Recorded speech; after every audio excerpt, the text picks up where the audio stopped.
talk a little bit about the journey we're on as a board about increasing investment in prevention, but actually a journey we're possibly on as a country.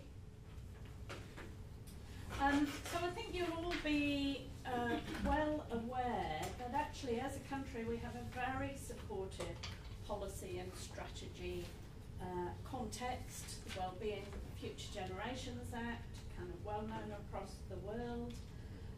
I think it made a big difference when we produced the Making a Difference report that went across government and wider, which actually highlighted not just prevention is a good thing to do in itself, but actually it provided a social return on investment.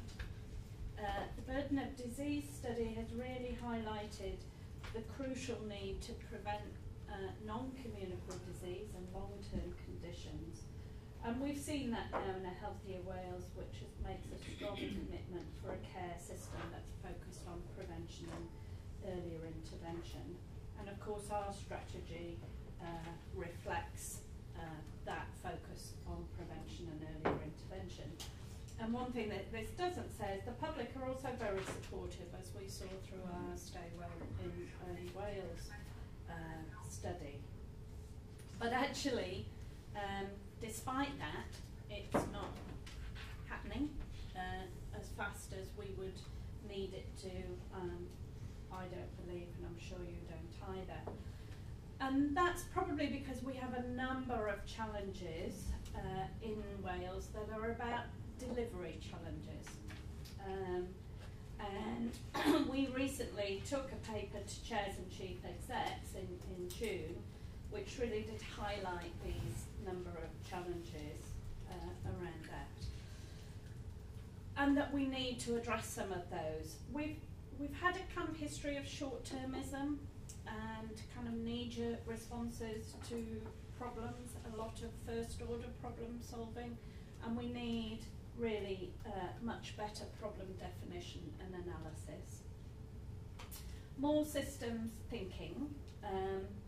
Really, we need to be looking at what are the important things that will influence the system to be able to adapt sustainably. We do need to think more systems-wide and more about complexity. We have made some improvements in our understanding as a country and as a system, and the utilisation of the evidence base around effective prevention of non-communicable diseases. I think I have seen a difference in that in the 3 years. Realising that this isn't common sense, that there actually is an evidence base, I think has changed. But actually, probably more importantly, we've been able to make it easier for people to utilise the evidence base in the way we've been communicating and synthesising the work. But a lot of the work we have, and we have a lot of good stuff going on across Wales, but it's often based on short-term funding. It's ad hoc, it's piecemeal. We've got a little bit of something happening in Cwmtâr, a bit of something happening in Betsy. And we need a much more coherent and coordinated implementation of prevention programmes on an all-Wales basis. But probably most importantly, and I was really quite shocked having come from other countries about how little recurrent investment there is in non-communicable disease prevention in Wales, and some work that Hugh has done identified the shortfalls of the order of a minimum of 20 million and probably up to more about 50 to 90 million per annum, and that's compared to England, and in England isn't that well resourced compared to other countries. So we have been looking since the paper in June about how could we get increased NHS investment in prevention in Wales, and what are the kind of criteria and principles that need to guide us in where we might invest that. So Welsh Government finance people did come to us. There'll be a lot of work involving Mark over the summer as well. about, well, what would our priorities be? And we think it is important, as we've talked about in development sessions, to combine a population health approach with an appropriate focus to maximise the impact on disadvantaged and vulnerable groups, known as equity-sensitive universalism or proportionate universalism. And what Wales has is much better developed universal platforms than a lot of other countries, so that's a real asset for us to use. And we've been looking based on key principles around needs to be focused on the best available evidence plus the experience in Wales or in an area, a region of the UK that is we can compare Wales to.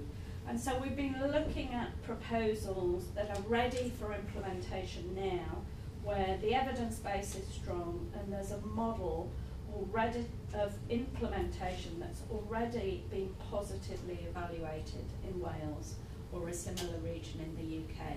So it is ready to go in Wales, and there's no real reason apart from investment about why we're not doing it. An example of that would be smoking in pregnancy service.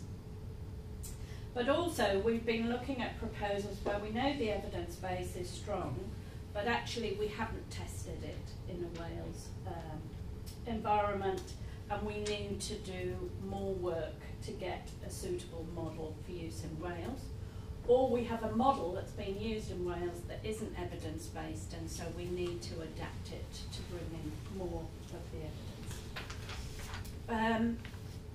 We think it's important, and the next slide will highlight that, about based on the burden of disease, that collectively the prevention programmes cover the most significant risk and protective factors, that it works across the life course, but focuses more on early life interventions in order to maximise the impact, that we are realistic and don't overpromise. If we are asking for new money but can't spend it, that's really in the longer term not going to help us.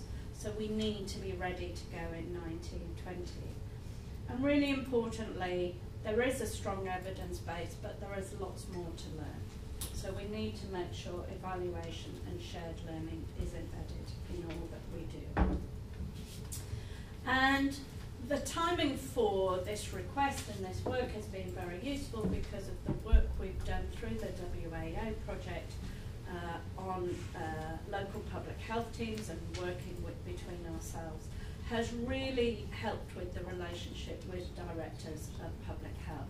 And I've been able to work much more collaboratively with them so that we will expect that our advice to government will be actually from the public health system and not just from ourselves.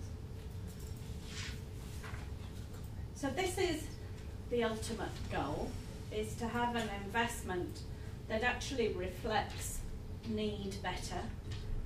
And this is about system investment. If we really want to improve population health, it's actually the wider determinants that are going to do that. So across the system, we need to make sure that we have good work, strong education attainment, healthy environment, and strong communities. Mental well-being and emotional well-being is then the bridge between that and behaviours.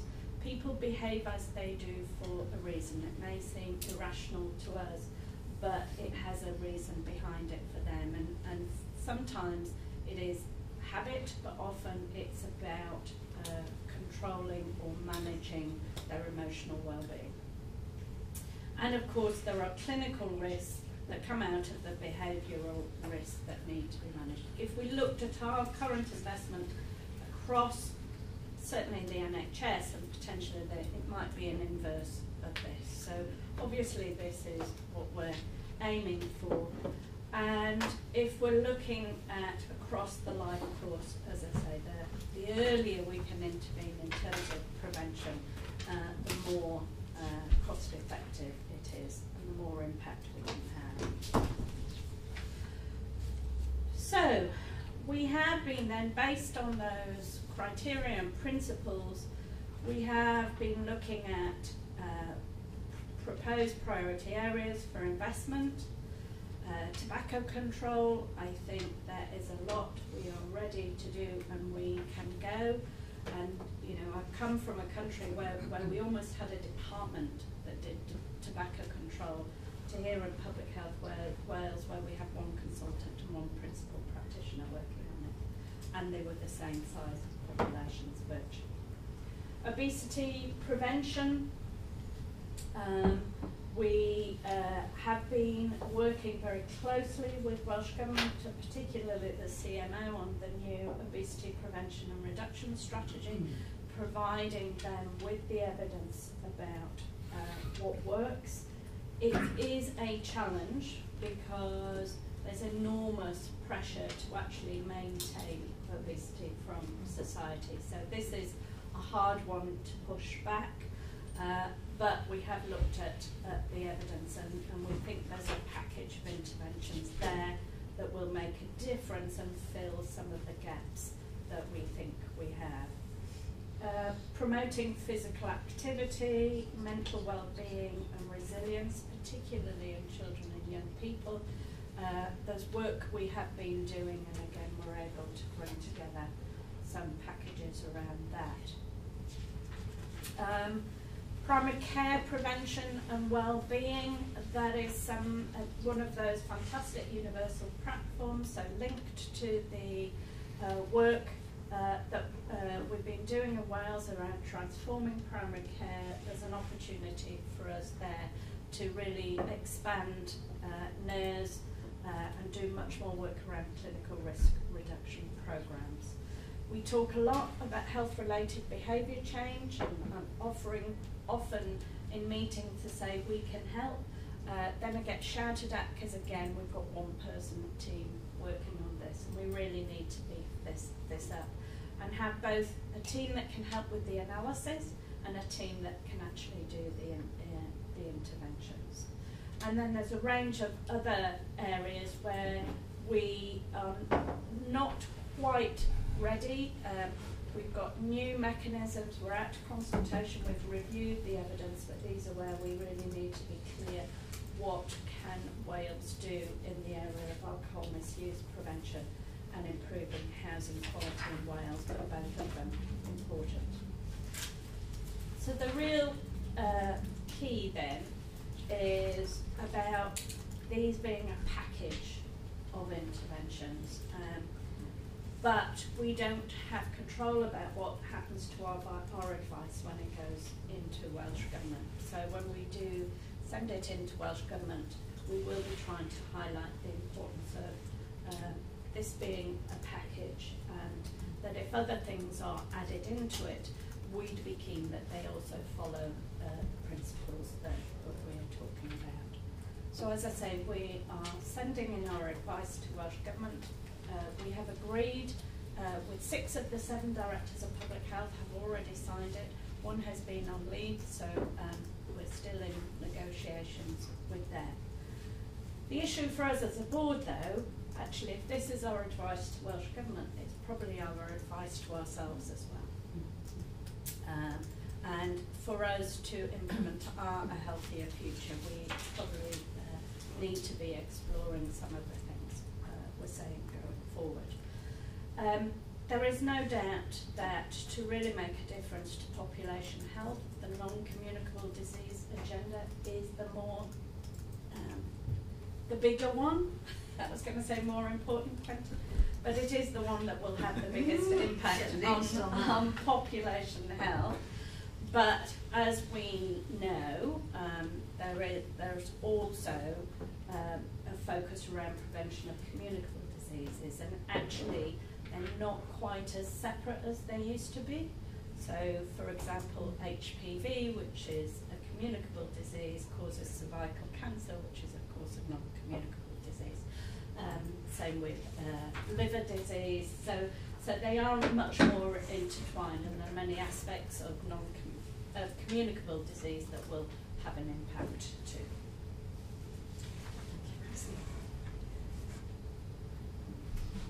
Board all aspects of our responsibilities. I felt the love, don't worry, I felt it. At least we used to it. Questions? Comment? Shantini? Yeah, no, it's great. Really welcome the presentation and the approach. So I can see that you thought about embedding evaluation and learning within it, but I guess it's just about having some assurance that that's just not a knee-jerk reaction. Yes, we must include evaluation, but that evaluation, and I think there are lots of research questions within that as well. So is that in your plans? Will that be appropriately budgeted for? One, how does that then link in with the organisation's research strategy and their plans? Because if this is the advice to the board and to the organisation, then everything should tie up and be aligned. So I guess it's just having some assurance that that is the direction in which you're planning. Yeah, definitely are, and we are certainly one of the principles that we've been checking that we think there is adequate funding for evaluation to embed that in, mostly because we are trying to say this work has been done and it should just be implemented in Wales. It's more about evaluation in the context of Wales. We think for much of this the research has been done, but there will be other areas like obesity, etc. So can I just come back very quickly? So in the context of this being an institute of public health, yes, the research for making the case for that intervention being a viable one may have been done, but whenever you implement it then in a different context, there are lots of questions that come up around, service implementation and what impact that might have. And there is a whole science around, improvement science basically. Yeah. So it's that aspect really, and there's a lot of expertise, not just in Wales but across. So just making sure that they're all brought in and thought together as a package, rather than we go back to the way we are now, which is actually very siloed between what I think happens in terms of service and what the research aspects are. Yeah. Mark, would you like to comment on that point before I ask Alison? Yeah, it was just a thing. I mean, there are elements of evaluation.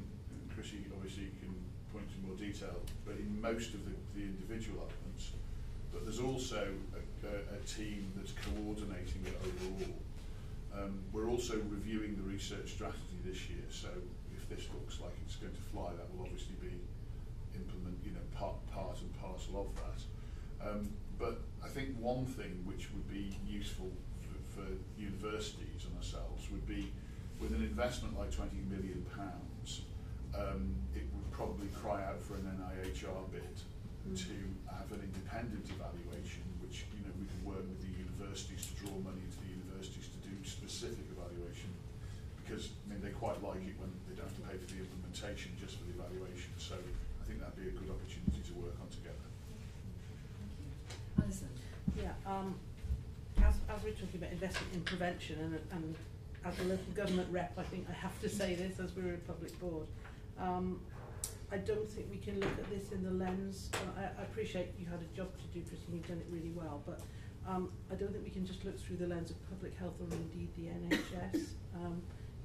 A lot of the things that keep people safe and well and contribute to their well-being are provided by local government: education, social care, mental health services, green spaces, sports, leisure, picking up litter, so rubbish, and in the last 7 years, £543 million has come out of those services due to austerity and I have to say Welsh Government choices.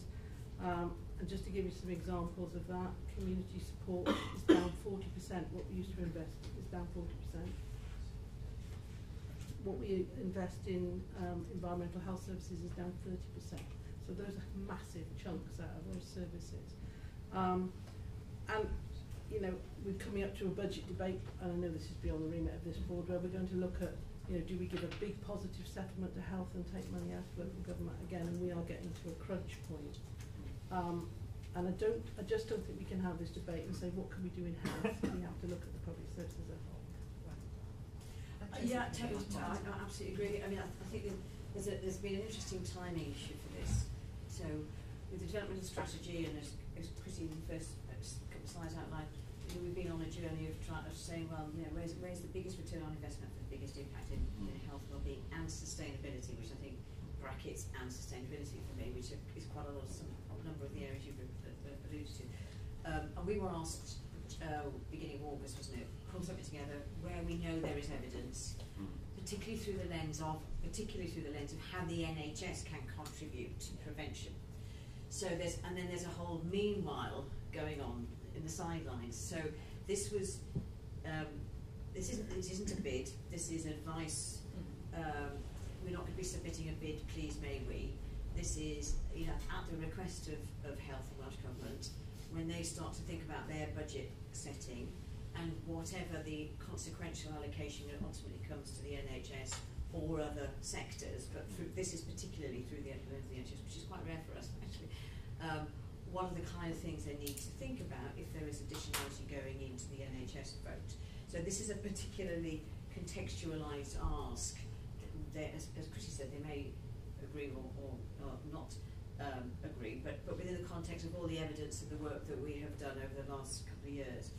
The meanwhile, which isn't in this, and I don't think it should have been in this because I think we would have lost a focus of what the derivation of it was, is that part of the discussions that we've been having with all cabinet secretaries and all ministers, we were with Leslie Griffiths yesterday actually, it was the last suite of them, wasn't it? Investment in prevention has been on the agenda for every single meeting we've had. So for example, we've talked about how do we incorporate social value through our spend. So if Wales pays 6 billion, we spend 6 billion across government, across Wales every year on procuring stuff, a big chunk of non-pay. So we're putting the challenge in that says, well, even if you turned 5% of that requiring building social value, stimulating employability at a local level, or if you've got companies coming in from outside of Wales, they've got a buddy with an SME or something, through to what does, have we got the right evidence around evidence-based programmes in different settings and different sectors, and a lot of discussions we've been having with Mark Drakeford as Secretary for Finance is how do you take a whole government view and implementation to move us from predominantly spending in restorative services, all of us, to within the same quantum starting to manage shifts to investing in prevention, and it's a different way of thinking. So there's lots of other, I don't want people to think this is the only show in town of our thoughts, but this was specifically about what should the NHS think, what should Welsh Government think, health and social services Welsh Government thinking about. I think we've pulled a thematic paper together that we're just finalising, Mark, Jan, myself, at the moment. So I think that's that captures some of the recurrent discussions that have happened with education, with communities, which have been actually really constructive. The issue then is how do we move that forward, and I think that's another maybe development session for the board. Thank you, Tracy. We've got David, Kate, and then I'll give the last word to Mark at this point, because this is something we will be obviously on our journey continuing. So David.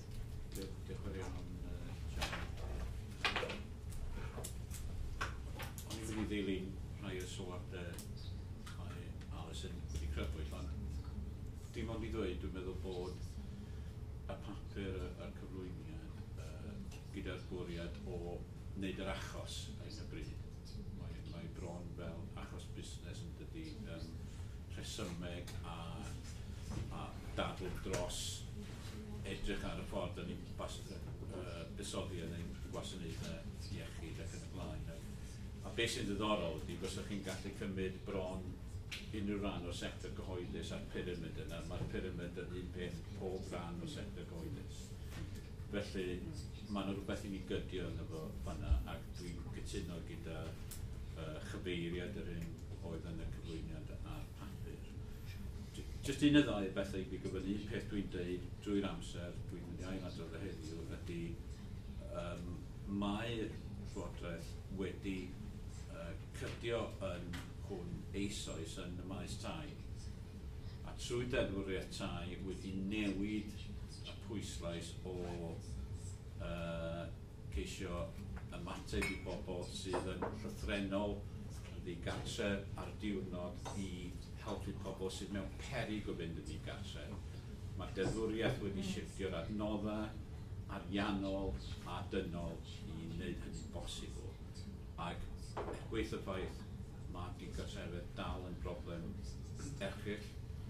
Mae wedi cael canlyniadau a dwi'n meddwl byddwn ni'n gallu tanlinellu hynny neu gyfeirio ato fo yn yr hyn dyn ni'n dweud oherwydd mae'r Llywodraeth eisoes wedi mynd lawr y llwybr yna fel petai. Peth arall, just sgil effaith y gwaith yma fydd y drafodaeth gyhoeddus mae Alison wedi crybwyll.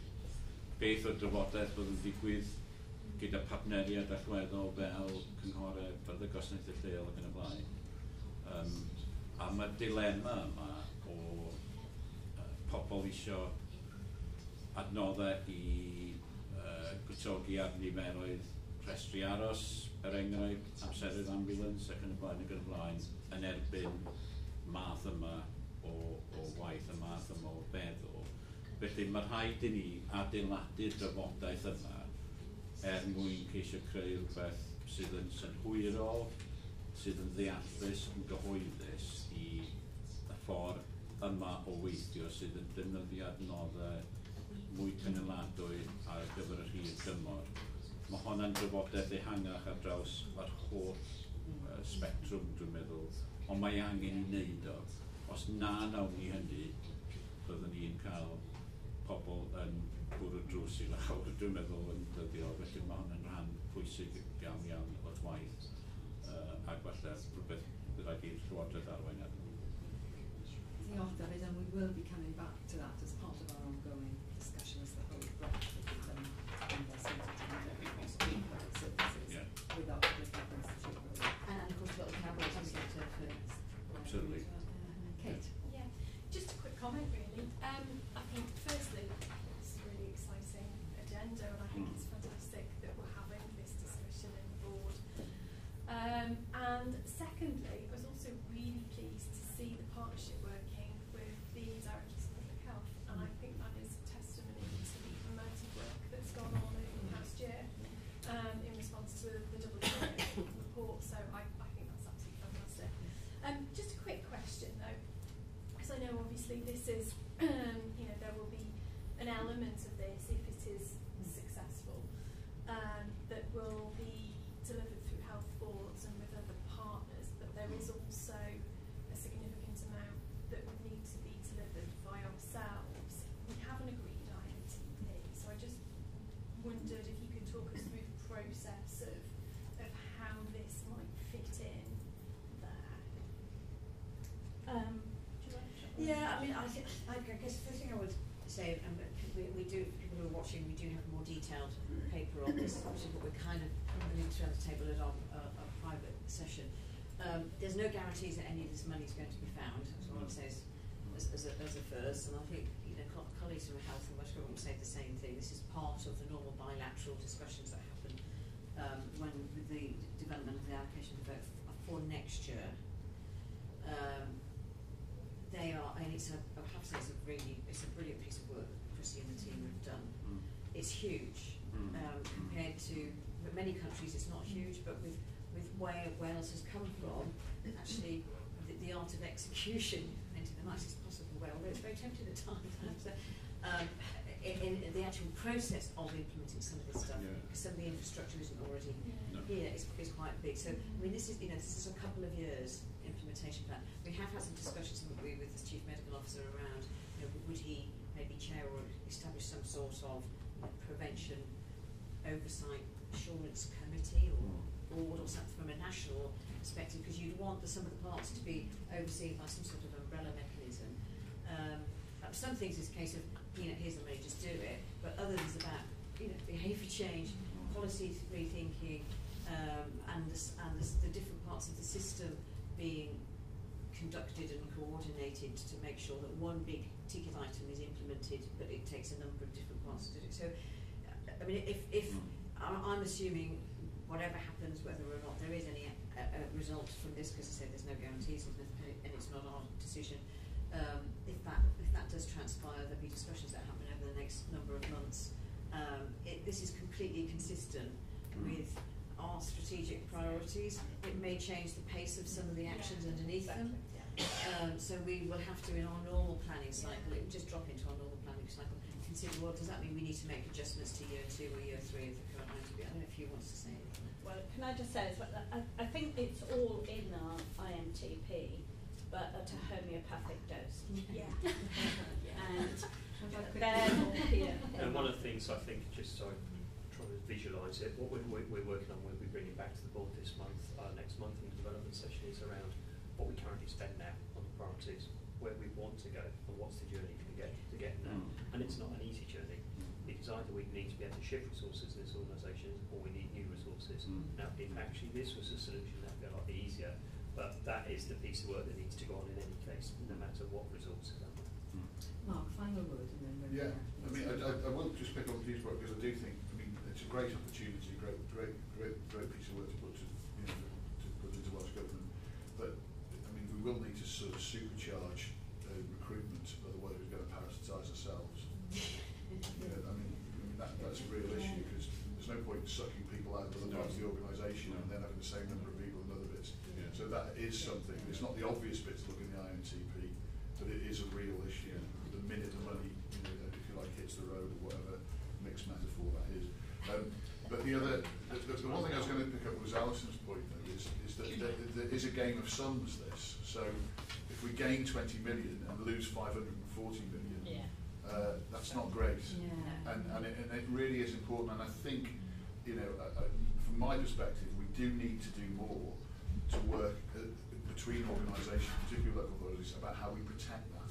It's not something we think through naturally about how we can protect that. And the one thing I would say from the research perspective is that as austerity always hits, and this isn't pointing blame, but everybody withdraws from evaluation and research, and then of course that leaves things vulnerable. And 540 million, if I went and said, look, I want 1% for a research evaluation, 5.4 billion, people probably refer me to a mental health service. But the reality is that's the sort of money you need to ensure that you understand how well your services are and provide the information that protects them from, to say these are brilliant, everybody knows they're brilliant, they're delivering these, and if you take them away, it's going to be terrible. And I think that's an agenda maybe we should look at working on together.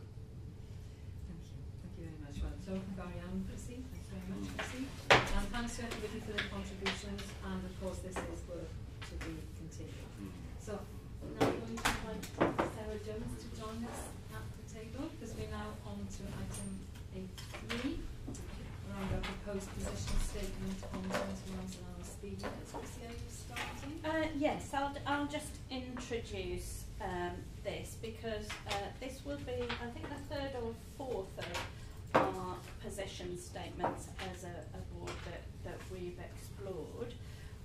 So why 20 mile an hour default limit? We are now being asked regularly about what do we think about it, and I believe that the CAPSEC asked you when you were in the meeting yesterday, and we're being asked partly because there's a national conference of UK-based 20s Plenty organisation, and that's being held in Cardiff. So as part of that, they've been going around beefing up, and we've been asked a number of times, including by them but by others, actually what is our position on it.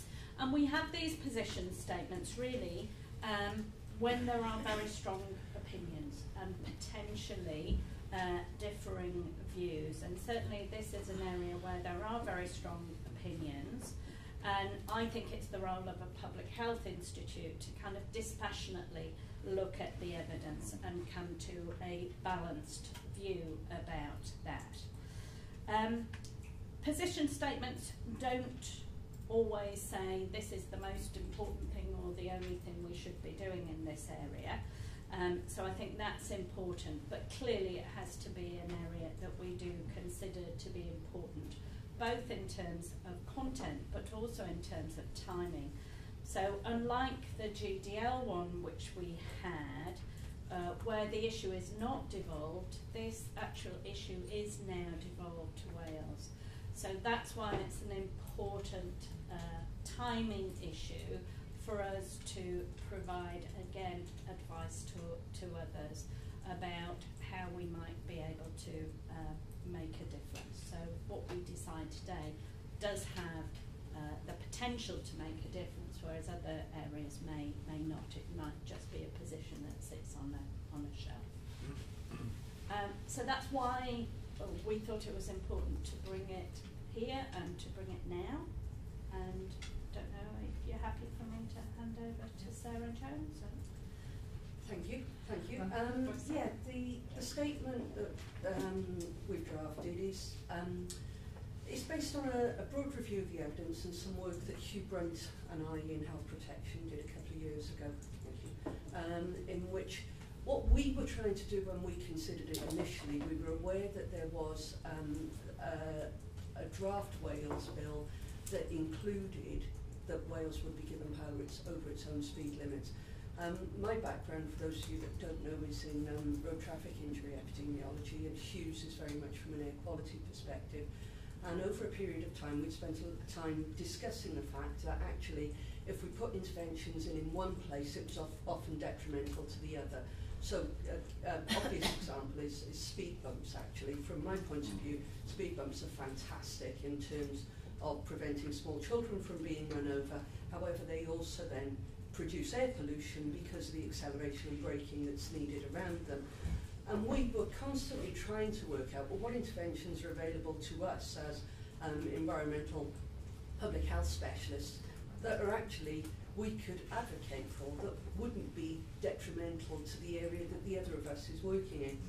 And it wasn't with any sort of great mission we were going out looking for this, but over time it became more and more apparent that 20 was the intervention that was beginning to offer us that solution, but not just in terms of road traffic injuries and air quality, but other wider public health benefits as well. And we were coming to that realisation at the same time as many others were. So I'm not even beginning to suggest that it was our idea, because it definitely isn't. But it is clear that around the world there is a greater and greater push coming from all sorts of places to reduce speed limits. WHO is an obvious example, but the BMA, the Faculty of Public Health, the RCPCH, are all talking about the benefits of 20 from a wide variety of perspectives because of encouraging children to walk to school. I think one of the medical public health organisations has even suggested that 20 is the best value intervention for increasing physical activity, because so many parents consistently report that they feel unable to allow their children to walk to school because of speeding traffic. I had the privilege of being on a radio phone-in not so long ago, and one older gentleman phoned in and he said, to be honest, until recently I was scared to go out through my front door. He said, they've turned the road outside my house into a 20 and now I'm walking to the shops again. It's made a real difference to my life. And all these things aren't necessarily really tangible elements that we've got really high quality public health evidence for. But there is a building evidence base, and realistically, none of us would rather be hit by a vehicle travelling at 30 miles an hour than one at 20. Thank you very much, Sarah. Right, I'm going to open it up now for questions and comments. Terry. Thank you very much for this. I declare an interest as a motorist, but I'm sure that's the case for us all here. There's no doubt in my mind that speed kills, and therefore all the road traffic arguments for a 20 limit as opposed to a 30 limit, as opposed to a 60 or a 70 limit or whatever, are fair. The community benefits are, I think, much less tangible than that. I think the air quality arguments for speed limitations are questionable. There's no doubt about it that if you drive at a lower speed, you may or may not consume and burn less petrol, but your journey time through the area increases as a consequence of that, and there's all sorts of arguments about what's valuable and what's not. But I think the community benefits are important, and therefore I think it is for the community to decide, which involves and you must say that around schools there are arguments for it. There may be on housing estates. As a child I played in the streets because there were, and I'm sure you can do that on some housing estates, if there was traffic restrictions and traffic reduced there. But I think the arguments about on through roads through towns and villages, the major routes, I think you've got to get an appropriate speed, and I don't think a default of 20 should be automatic. And I think that should be for the community to judge, for the police to judge, for the local residents to judge, and everybody else to judge. And therefore, I would support a 20-mile-an-hour speed limit where it's appropriate, but I don't think it should necessarily be the default position.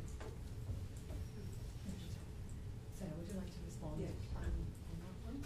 Thank you. On Sarah's point, sorry. Thanks for your comments. They're really, really useful. It's quite interesting, the perceptions of journey time increases with cutting speed limits.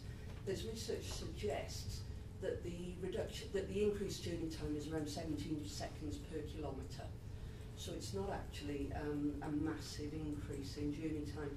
And the thing that drivers tend to forget to factor in when they make their journeys, particularly when they compare with public transport's much slower, is the amount of time. Well, there's the travel time, there's also the time to park or not park, as is the case, and drive round and round car parks and so on.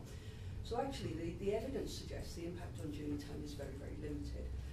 In terms of fuel, therefore, then we've got a knock-on effect. But what we know with air pollution is actually the big contributor to pollution is acceleration and braking rather than steady-state driving. And what a 20 encourages is more steady-state driving and less acceleration and braking. The community point is an interesting one. We do currently have a lot of 20-mile-an-hour zones outside our schools. Yeah. The issue is that when we look at high risk, the critical mass of children around a school already keeps them quite safe. Drivers expect to see children near schools. So all the 20 is doing us there is giving us a bit extra. But the issue is that doesn't give children safety over their entire journeys. And if you then think that, if you think of the school as the centre of the wheel and the kids coming down the spokes, at those points on the spokes, all of those children are far more vulnerable, because if the area outside their home is at 30 and they're then getting to school and it's 20, why is that right? But also, we're then putting 8, 9, 10-year-olds in a situation whereby they look at this road and it's a 20, and they look at that road and it's a 30, and actually, why is it those children that we're then giving the responsibility for knowing and understanding that? So it's actually potentially creating a lot of confusion in a community. And then it's not just about those who are going to and from schools, it's about those going to and from shops. There's also been a lot of suggestion that, and coming back to the local authority issues, at the moment, for every local authority that wants to change a road to a 20, they have to go through a very costly and cumbersome process to change each road by road.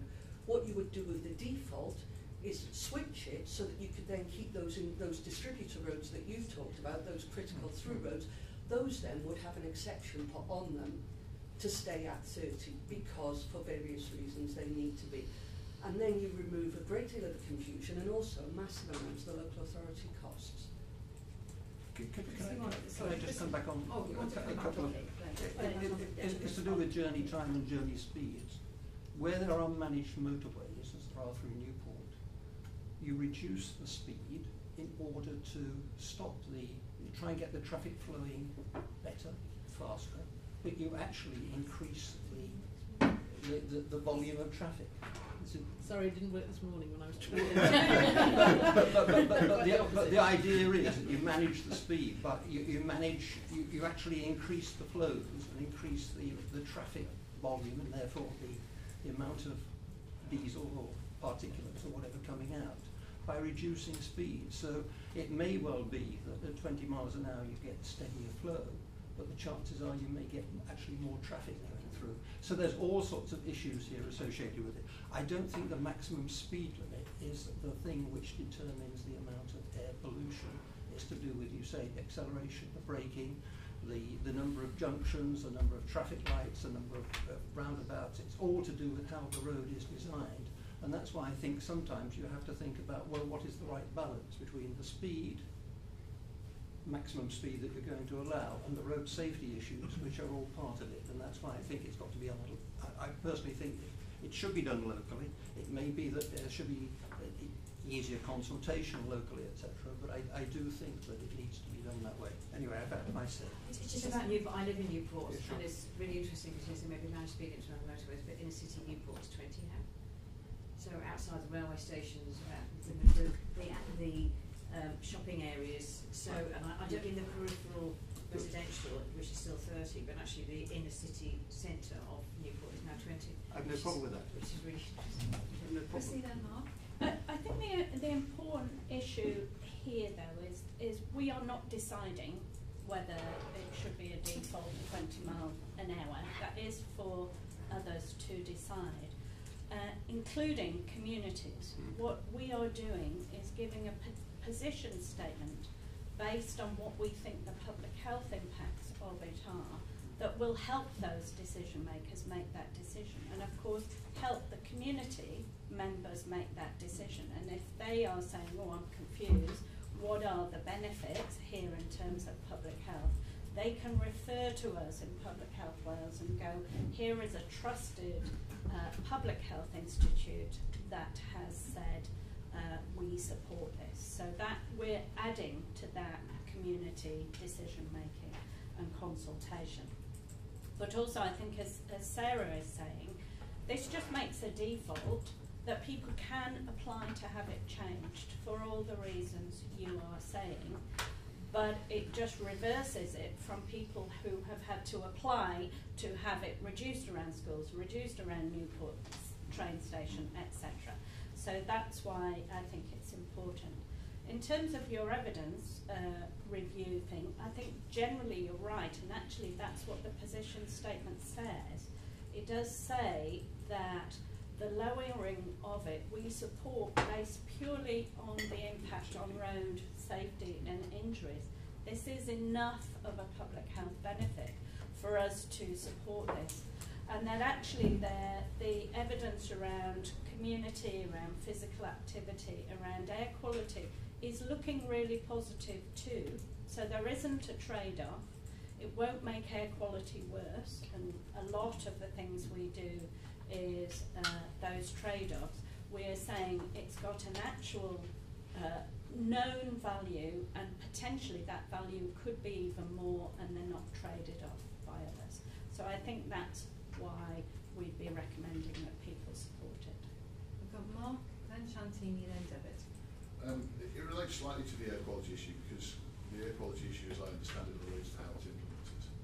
You said if you put the roundabout type, but if you get speed bumps, you do get an increase in pollution.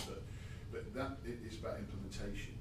And so, just one question I have, because my understanding also is about unenforced, about 8 in 10 people routinely break the 20 mile an hour speed limit. So the question is, what do the police think, and what do the other enforcement agencies think about this? Because its success in part depends on whether they're prepared to implement it themselves. The police are looking at taking a more robust approach to enforcement. The problem everyone's got at the moment is because it's piecemeal, you struggle. It's a bigger, to my mind, it's a bigger struggle now because we're now caught in this halfway situation between some 20 and some 30. And I think that makes it also more difficult for the police to enforce because of the constant changes. We were all taught, I don't think there's any exception in the room, when we learned to drive, if there's street lights, it's a 30. And plenty of people still do just go, oh, the street lights, it must be a 30. This is what they've always done. If we move to a position where if there's street lights, it's 20, that's a far clearer perspective than the one we have right now, which is potentially confusing. And plus, if we, psychologically, and I think there's probably research to be done here, if you tell a driver that there's a sign here that says 20, and he can see the sign at the other, they can see the sign at the other end of a zone that says 30, that actually says it's not really that important to slow down. We only want to inconvenience you for a very short time. So psychologically, it doesn't actually encourage a change, whereas if, as Chrissy says, we just flip the way things are now, we're actually encouraging people to believe that 20 is important and that there is good reason to slow down. Can I just go? But do we know, I mean, I take that and I very much agree with everything you said, but do the police have a position in Wales which is supportive of 20 miles an hour? I mean, because one of the first, if I was government, one of the first agencies I'd go to and ask, are you supportive of this? Is the police. So it'd be worth us knowing. I think it would. I suppose Go Safe would be the agency to talk to as well, since they're the ones that you've the speed camera operators. But actually, they're the one group that I have no knowledge of as to whether they've got a position. I apologise. Shantini. Oh, sorry. Shantini, Sorry, then Alison. Yeah, no, so it's just a comment really, but I will declare an interest because I am a public health practitioner, professional, and I just wanted to say, you know, I think the paper is balanced and it provides a nice, clear overview of the evidence, and I think the interpretation of that into a position statement, which is, you know, simply a position statement based on the evidence, is nicely presented. So just to say thank you. Thank you. David. Diolch yn iawn.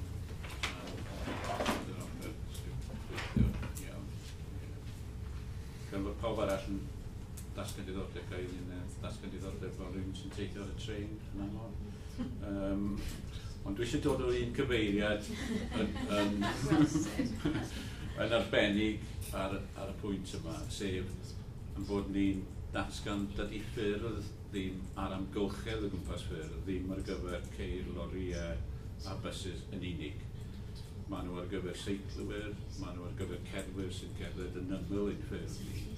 Felly mae unrhyw beth sydd yn gwneud yr amgylchedd na'n fwy ddiogel ac yn fwy priodol i annog y teithio llesol hwnnw i'w groesawu. Dwi'n meddwl dylen ni gyfeirio at y deddfwriaeth teithio llesol actif safle 2013 yn y papur, oherwydd mae hynny'n rhoi i destun. A'r peth arall dwi'n meddwl dylen ni dweud fel ein datganiad, y position statement yma, ydy ein dymuniad ni ydy gweld lleihad yn y cerbyd sydd ar y ffyrdd a mwy o bobl yn seiclo ac yn cerdded ac yn rhedeg beth bynnag. Jyst i gael hynny'n glir, bod ni ddim eisiau mwy o gerbydau yn teithio 20 milltir yr awr. Ni eisiau llai, ond rhaid sydd yna 20 milltir yr awr. Dwi'n meddwl bod yn ddau beth yna'n bwysig i gynnwys yn ein datganiad hwnna.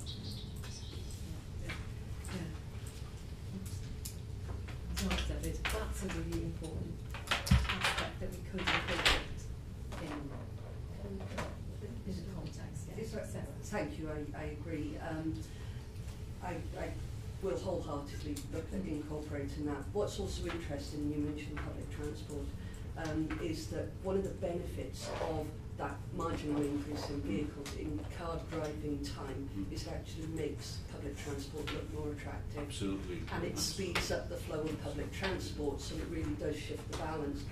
But one of the things I use in presentations when I talk about this, we've had roads for 12,000 years and cars for 150, and something went wrong somewhere. It's called human beings, yeah. It's a difficult message to get across though, because you are kind of saying this does piss off motorists a bit, but hopefully if it pisses them off so much that they get out and get on a bike or get on a bus. Maybe not swearing. Absence, I think. I just think we need to be careful what we're actually agreeing is, which is what is our position on this. I mean, I think there are all sorts of practicalities. I totally agree. Have the police got resources to enforce it? Sorry to sound like a broken record, but have the local authorities got the resources to turn the 20s back into 30s? Somebody's got to remove every single 30 sign, otherwise motorists can't be convicted because there won't be evidence. There's an awful lot of resource implications for this, but we can't get involved in that. All we can say is, do we think it's the right thing to do? Oh no, sorry, that was exactly my point. And that was going to be my. If it's the right advice, people the choose to use Yeah. So anybody else, board members want to comment? So we've had, you did talk, Chrissy, about position statements being required where there are strong opinions. And I think we've seen some strong opinions voiced this morning, which is really good in the sense that that's what we want to drive our position statement and focus that we have. So I think from around the table, Terry, you have an issue particularly with this being a position statement that refers to 20 miles an hour being the default speed limit. And your preference would be where appropriate. And even encourage it. But I don't think. I'm not sure that's what we're saying. No. I think what we're saying is it should be the default, and then if there are exceptions that need to be 30, obviously. So I think it's about. I think it. The other way around. I think it's. We are. It's very important that it is the default, because what Terry's asking for is what we've got now. We don't need a position statement on that. What is being actively debated in Wales and internationally is whether there should be a default, so that we're being asked for a position on that. I mean, it may not work as a compromise, but we could say that communities or areas could have an opportunity to ask to opt out, make it an opt-out rather than, I don't know. But that's for others to decide. We're just saying, right, I think what we're saying is instead of it's all 30 and then people struggle to mobilise and get permission for 20, what we're saying is all 20. And if people, and there should be a process of exception. If it's deemed justifiable for 30, so we're just recalibrating it. We're not saying no, thou shalt never have 30. What we're saying is everything is 20, and the exception should be 30 rather than everything is 30 and the exception should be 20. So it's that. And there's an active community debate on that. But I think that the position statement as it currently reads supports that, because all we're saying is that we believe the lowering of the default speed limit would save lives and reduce injuries. Yes. We're not saying should be changed to. It's a simple statement, and I'm comfortable. Getting two pieces. So, and that would help people decide in that community debate what that is. Can I just say we're increasingly being asked for some of this. So when I won't get into too much detail, we were the Cabinet Secretary for Energy Planning and Rural Affairs, probably the wrong way around, yesterday, and we had a similar conversation about sustainable energy, renewable energy, and it would be very helpful to have public health advice on it. Doesn't mean that they're going to do it, but what is our position on? So that this is, I agree with Kate. We almost start apologising for what we're saying if we get into too much detail. We're not making people do it, but I think we're going to have to call it really. I'm happy with the statement around lowering the speed limit for road safety, and I'm happy for words about how that is implemented to make sure that you don't make air quality worse. It comes down to sleeping policemen, etc. And if the board's view is, or the majority of the board's view is that it should be the default position, I have no problem with accepting that. Thank you. And we did, sorry, Christy, we also talked about incorporating somewhere the context around and I would ask as well, in the why now bit, could we reframe that paragraph? Because if we're going to be making this available to local authorities, etc., we don't want to be implicitly critical of those who have taken action already around children's schools. We want to encourage them to.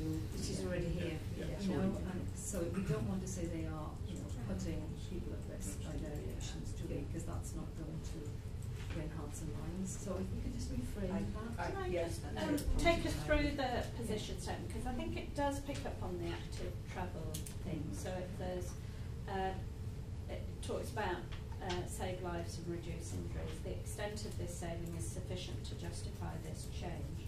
However, there are also likely to be benefits in terms of reduced noise, safer, more cohesive communities that encourage people to walk and cycle. So we could take out that.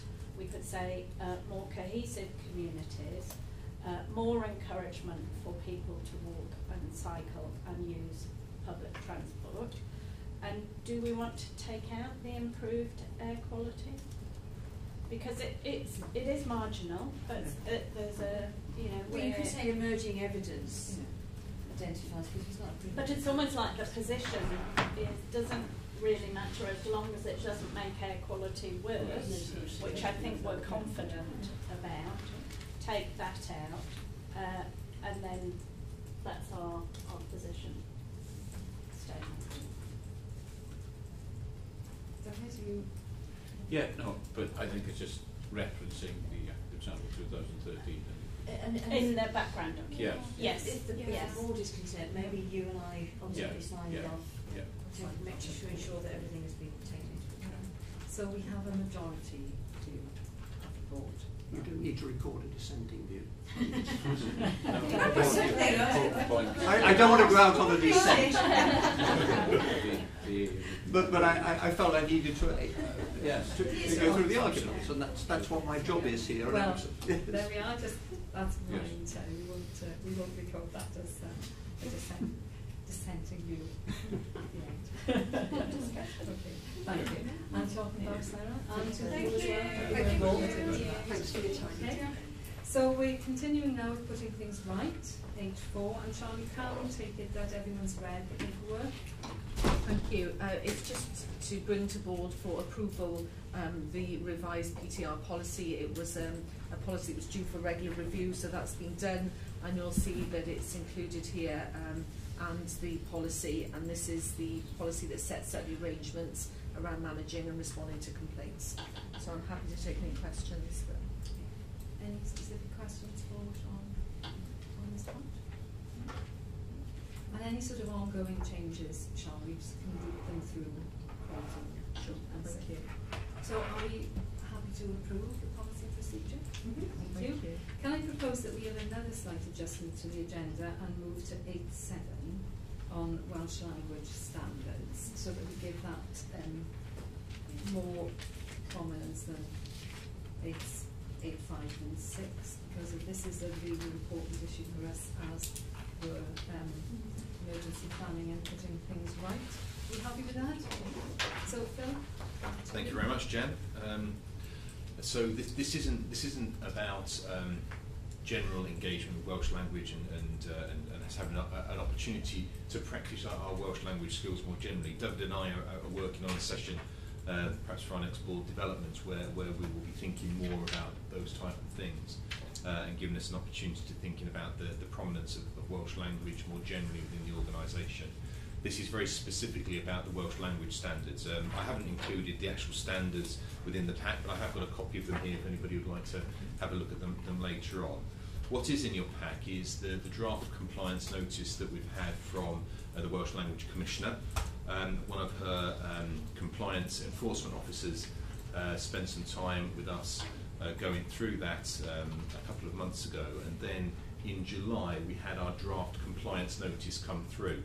And what we've been doing since July is working on a response across the organisation to the points within the draft compliance notice. So basically what the compliance notice does is take the standards and say this is how it specifically applies to us as an organisation, and it's our responsibility between receiving at the end of July and then the 11th of October to consider those requirements within the draft compliance notice and then respond to the Commissioner to say that's fine, or we have a particular problem with this standard, or the timing of what you expect us to do within a particular time scale. So Callan Jones, our Welsh Language Officer, has been working across the teams, right the way across the organisation, just to think about that, and our response to that, which is also included in the papers for you now. We think about we have a response in there for 40 of the standards to say, could we do this in a slightly different way? Could we have more time to do the work in respect to this particular standard?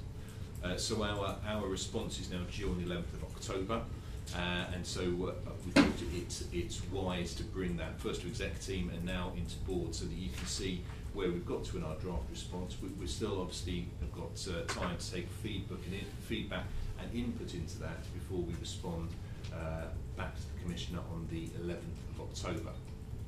What happens then is we then get a formal compliance notice, so they'll take the draft off the heading of that, and then within that we will have timescales no less than 6 months to implement those particular standards.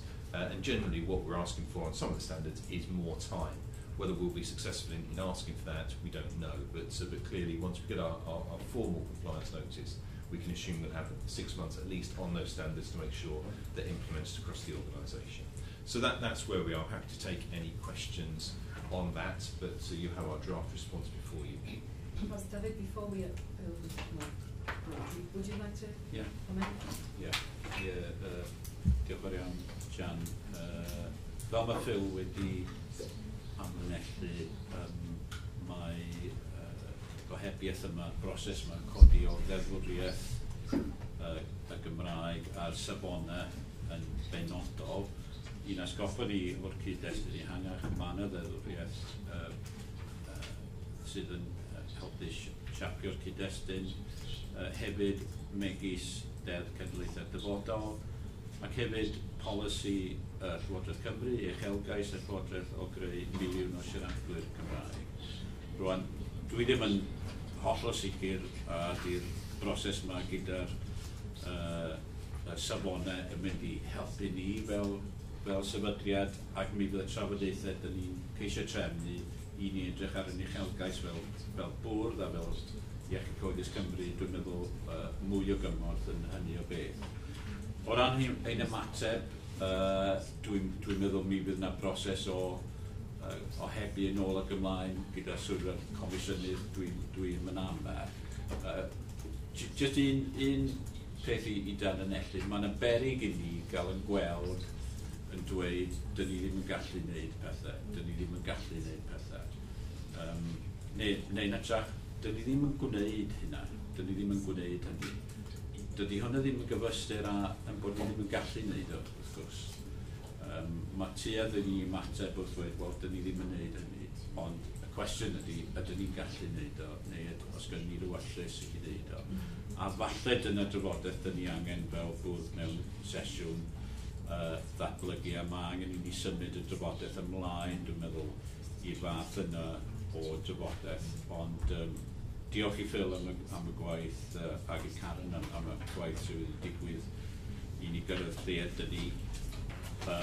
Mae gyda llaw, just pwynt ola, mater bach, ond efallai yn rhyw arwyddocâl o lle dyn ni angen symud a'n meddwl. Dwi'n siŵr bydd wedi bod yn braf cynnwys copïau Cymraeg o'r ohebiaeth gan y Comisiynydd yn y papurau, oherwydd bod y Comisiynydd wedi sgwennu ato ni yn y Gymraeg a Saesneg. Mi fydda wedi bod yn digon ymarferol i ni gynnwys y gohebiaeth yna yn Gymraeg hefyd. Just rhyw bwynt bach efallai sydd yn dangos bod ni ddim cweit wedi tiwnio fewn ar hyn o bryd, a mae gen i ffordd bell o fynd.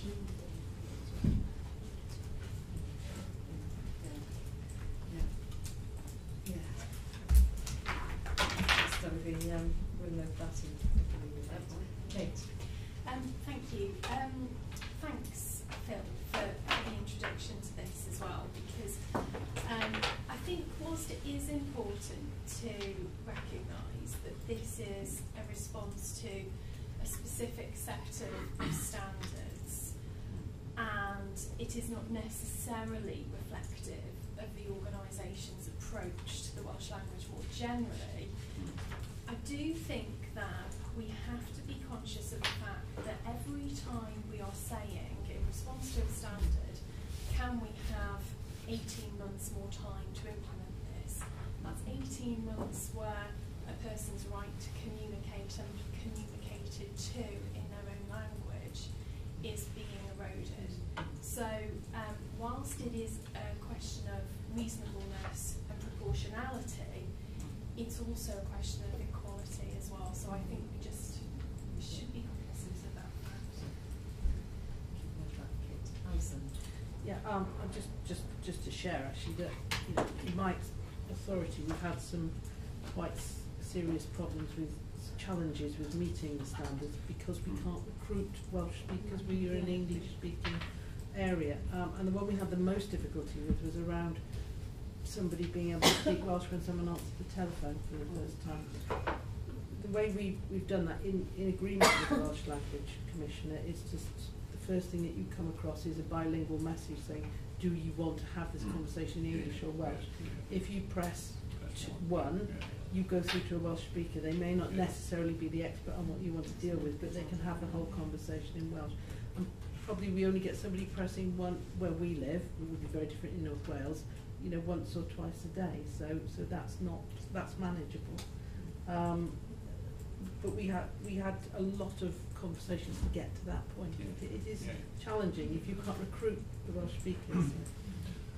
It's really interesting because I think the topic that you've just raised is the one that we've had the most discussion about actually, and defining what is a central telephone system, how you know we have a number of call centres as well.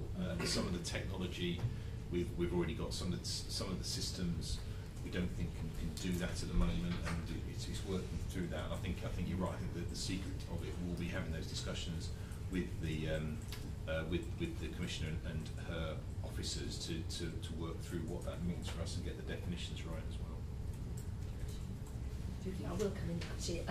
So where you've asked for 18-month extensions, just to kind of understand why you think we would need 18 months, I suppose, so that we've got an understanding.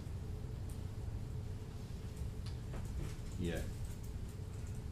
I think one thing, that they will vary depending on which of the topics and some of the reasons that we've got. And I think the point that you've made, and equally from Kate, I think a good challenge is we haven't always got the evidence to back that up. So it will be a feeling from the teams that say, you know, this is how much we think we need to do this, given the range of other priorities that we've got. Evidence is sometimes difficult to be able to justify the positions, but I think so we've tried to strike a balance between, through the discussion with the teams, what we think is the right one. But I think, you know, it's through these discussions which helps shape our final submission before it goes in. Tracy. Yeah, I mean, we haven't all seen it as an exec team, so I think we had a discussion about it earlier in the week. So I think it is draft, so we were mindful that we're putting it forward in the public board, and we haven't gone through all of those challenges yet. So this isn't by any means the final one going through. So we will need to pick it up as an exec team to really start to do some of that. I think we discussed it as chief execs last week, as a group of chief executives from an NHS perspective, and what we were urging is just making sure that the Welsh language keyboards across all organisations are actually joining up on some of this.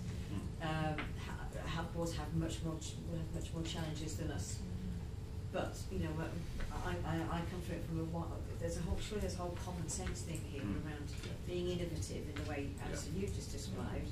You know, procuring some national service. Of course, we need a national accessible service, whereas health boards will need their local. So you know, how are we plugging it in? I think there's also a conversation with NHS Shared Services to say surely you can provide some sort of all-round solution here.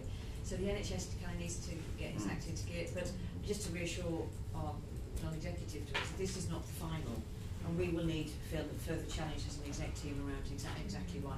I agree with David that, you know, there's a way of handling this. There are some things that we just actually don't do, but there are areas we need to make sure when we say we don't do it, it's because actually we're not providing that service, so we won't need to, rather than we don't do it because we don't want to do it. So I think the wording is probably quite important. Yeah. We've got Mark, thank you. Yeah, it was coming really on. I mean, actually, Tracy's picked that with the national service. I just wondered whether we had to be thinking about do we need ourselves an in-house beefed up language unit? We even in PRID, which is very small, we figured out actually we'd have savings if we appointed a translator rather than actually sent everything out to be translated. And that's one element, and the other element is that, I mean, I'm sure colleagues would support that if we're thinking about that, actually recruiting to that would be a lot easier in the north. Yeah, for an all-Wales system. Yeah, so to pick up that point and a bit of what Tracy was saying, so we've done some work on that. We've got a draft paper which does make the case, and we do spend a lot on language translation, not just Welsh language translation, over the course of the year. So we're doing a bit more work with the procurement team just to make sure that we've got the figures right, but then we will be bringing a business case. And we actually had a meeting with shared services yesterday to talk about the points that Tracy was raising about whether they can help us provide that beefed up service, to use Mark's phrase. I think that the short answer is at the moment they can't. They're not resourced to do that and to help us, because I think translation, for an example, would be something that could lend itself quite well to a shared service rather than us doing it. But notwithstanding that, if they can't do that, I think there is a case to say if we employ our own, then we can save money. And we've got the draft business case to show that. And we just need to firm some of the figures up and then bring it formally through the committees. Can I just respond to that? All right. Very quickly, I'm sorry. It's just that it may, and I know it's going a bit further, but it could be an opportunity to start a sort of health, language and culture centre within the organisation, which we then provide to the local teams and other organisations as well. So I'm just thinking, you know, we could make it something more as a response to this particular Well, I think we can just say you heard it here first. Then in that case, he's obviously vying for a Welsh don't quiz me on Welsh. That'd be great. And I think what you know, Alison mentioned it as well briefly. Some of the challenges around the right skills that we will need. Increasingly, those skills are becoming scarce as well in terms of you know, translation, interpretation, those type of things. Not in the Northern Seas. Yeah. Hugh. There was only an anecdote actually. 2 years ago, we couldn't recruit receptionists who could speak Welsh, so we had to look at it differently. Karen helped us. We used different agencies. We used different publications. We've ended up getting young graduates coming in. We're then going off to get different jobs in the organisation, but we got Welsh speakers we go to for translation on day-to-day stuff as well. So it is going to change once you get more of them in, and it is maybe easier in Cardiff than it is elsewhere as well. So bringing this to an end then, obviously this, the response is still in draft, and I think from the generality of the conversation we're trying to think about pace, ambition.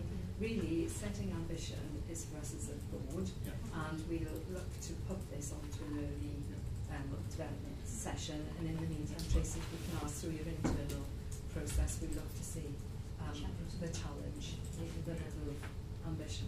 Absolutely, and we will be having that discussion on the 25th when we meet for our next development session. And can I just apologise to David? I should have put the Welsh versions in here as well. And I think your point about us being tuned in is exactly right, in that it is developing a way of thinking which doesn't come naturally or intuitively, and I think that challenge is really important going forward. So apologies and thank you for making the points. And David, would you be happy to work with Tracy and Phil in terms of whatever revisions are made before going in? Yeah, because it'll have gone in before the development session would be great. Coming on to 8.5 then, and these are all reports from our committee chairs. And David, shall we start with you on audit and proper governance? Right, diolch yn iawn. Dan, gweithio'n iawn, gyfieithydd. Nathon ni gyfarfod ddwytha ar Fedi y 6ed, ac dwi'n meddwl mae yna 3 peth yn codi o'r cyfarfod yna i sylw'r bwrdd, ysgolch yn dda. Gafon ni adroddiad ar gydweithio ar reoliad noddau iechyd, y collaborative y gwrs, ac yn benodol ymateb i bwyntiau codwyd gan swyddfa archwilio. Am na gais i gyflwyno'r gwaith yma i'r bwrdd ym mis Tachwedd, oherwydd bod angen ystyried rwan beth yw rolau pwyllgorau sydd gennym ni i edrych dros y gwaith yna wrth i'r gwaith yna fynd ymlaen. Pwynt arall i sylw'r bwrdd o'r pwyllgor yna ydy sefydliadau partneriaethol, partner organisations, yr adroddiad terfynol oedd gen yn bron ni, a mae yna gais i'r bwrdd edrych ar y gwaith mae Cymru Wales yn gwneud. Dyn ni'n clywed cyfeirio at y gwaith yna bob hyn a hyn, ond mae yna gais gan y pwyllgor i ni gael eitem ar agenda bwrdd i edrych ar y gwaith yna yn benodol, a wedyn falle ystyried pwy sy'n cael y gorolwg yna o fewn y corff yma. Ac yn ola, cais gynnech chi cadeirydd oedd i'r pwyllgor edrych ar unrhyw wersi oedd yn bosib i dysgu o adroddiad swyddog archwilio ar cyfoeth naturiol Cymru. Gafodd Hyw y gwaith o ddarllen yr holl adroddiadau yna ac nath o gyflwyno i ni 3 neu 4 y bethau sydd i ni hoelio sylw arnyn nhw, na'i gyfeirio atyn nhw'n sydyn iawn, bod angen i ni sicrhau bod dogfennaeth yn glir a bod na gyfiawnhad am unrhyw amrywiaeth o bolisi, bod angen gweithredu yn agored athrolyw bob amser, bod angen trafod unrhyw faterion sensitif neu unrhyw faterion sydd yn o bosib yn mynd i greu cynnwrf gyda Llywodraeth Cymru ymlaen llaw, ac yn ola bod, wel, nesaf ola, prosesau caffael cadarn gan gynnwys sicrhau bod na copiau caled wedi arwyddo unrhyw gytundebau, wrth gwrs, oedd yno yn yr adroddiadau newyddion wythnos dwytha. Ac yna yn bod ni yn gweithredu ar unrhyw argymellion gan swyddfa archwilio Cymru. Felly os ydy swyddfa archwilio Cymru yn gwneud argymellion i ni, bod angen ni weithredu. Felly 5 pwynt yna, dwi'n ddiolchgar iawn i Hyw yn y gwaith yna, 5 pwynt i ni fel corff ystyried o'r gwersi addysgwyr, a falle bod yn werth i'r neges yna cael ei gyflwyno ar draws ein pwyllgorau a'n pobl hefyd. Diolch yn iawn. Diolch. Yes, we'll pick all those points up and we could bring one day back. Yeah. We can bring that back in November. That'd be great. Kate, shall I come to you next? I know you haven't met, but is there anything from committee business you want the board to be aware of? Yeah, so well, Quality Safety and Improvement Committee met on the 10th of July, and you don't have approved minutes in your pack, they're still draft at the moment. A couple of things I'd just draw the board's attention to. The first is that we had our service user experience story from the newborn hearing screening team, and it was a user story around safeguarding a particular incident, and it was an incredibly powerful story, and I think really showed the value of bringing those stories to a committee. We spent quite a considerable amount of time talking it through and looking at some of the lessons learned, and our I think unanimous commendation from the committee went out to that team who've done a fantastic job in a very difficult circumstance.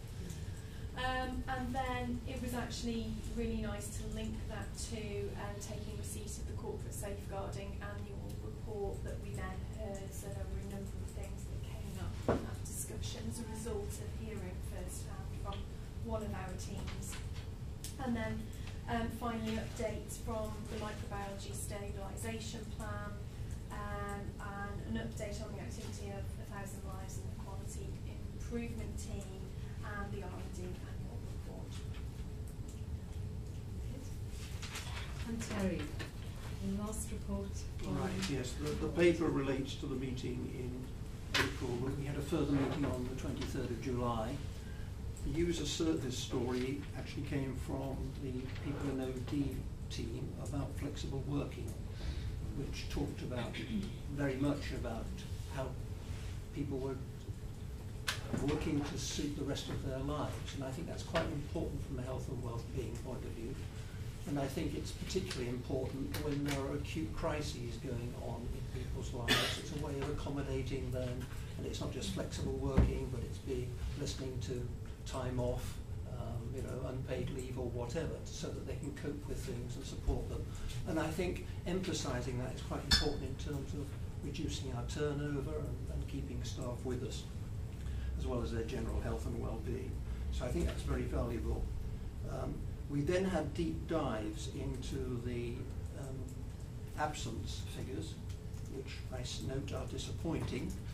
And my only comment on that today, but maybe we want to revisit that at our next meeting, and that's up to Judy, who's going to chair the next meeting, is that you've got to make sure that there is strong supportive management investigating those things, and it's not just leave people alone. Yes, their figures have gone up a bit, but not questioning why their absences are going up. So the systems are there. We are reassured about the systems, but I'm not convinced that it's all being applied properly and firmly across the organisation to make it happen.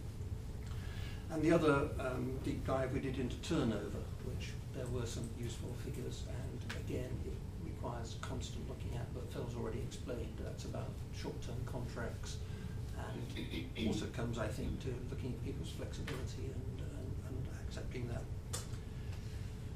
Judy is going to chair the next meeting because I've been invited to give my own service user story as a non-executive director. I will keep my powder dry until that time. I'll be standing in the room. And visitors are welcome. Live stream. We're live streaming that.